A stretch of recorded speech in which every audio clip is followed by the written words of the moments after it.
Mobile కొనుగోలుపై భారీ ధమాకా offer మన దర్శిలో మన సాయి చంద్రిక మొబైల్ షోరూమ్ లో మొబైల్ కొనండి 10 లక్షల విలువ కలిగిన ఒకటి కాదు రెండు కాదు ఏకంగా 3 యూనికార్న్ బైక్స్ 603 బహుమతులను మీ సొంతం చేసుకోండి. మన సాయి చంద్రిక మొబైల్ షోరూమ్ అంటే ఆఫర్స్ ఆఫర్స్ ఆఫర్స్ అంటే మన Sai Chandrika mobile showroom. Aadhaar card bank account తీసుకురండి. మీకు నచ్చిన మొబైల్ బజాజ్ టీవీఎస్ ఫైనాన్స్ లో తీసుకెళ్ళండి. 10 లక్షల విలువ కలిగిన 3 యూనికార్న్ బైక్స్ ని 603 బహుమతులను బెస్ట్ ఆఫర్స్ లో మీ సొంతం చేసుకోండి. Sai Chandrika mobile showroom, government junior college ఎదురు, SSR complex, Addanki road, Darsi.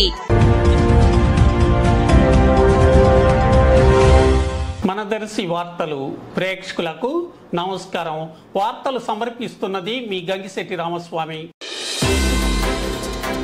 Darsi నియోజకవర్గంలో ప్రస్తుతం మాజీ మంత్రివర్యులు సిద్ధారాఘవరావు విషయం హాట్ టాపిక్ అయ్యింది.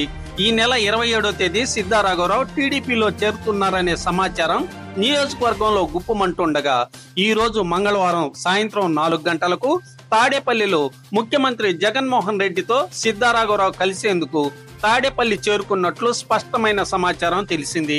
రాఘవరావు టీడీపీలో చేరతారా లేక వైసీపీలోనే కొనసాగుతారా అనేది ఒక ఉత్కంఠమైన ప్రశ్నగా మిగిలింది. కానీ టీడీపీలో చేరే అవకాశాలే మెండుగా ఉన్నాయని కూడా తెలుస్తుంది. ముఖ్యమంత్రిని కలిసేందుకు ఎంపీ అభ్యర్థి చెవిరెడ్డి భాస్కర్ రెడ్డి, మాజీ మంత్రివర్యులు బాలినేని శ్రీనివాసరెడ్డిలతో కలిసి తాడేపల్లి వెళ్లినట్లు తెలిసింది. దీంతో రాఘవరావు రాజకీయ ప్రయాణం ఎలా కొనసాగుతుందనే విషయంలో దర్శిలో ఎవరికి తోచినట్లుగా వారు మాట్లాడుకుంటున్నారు.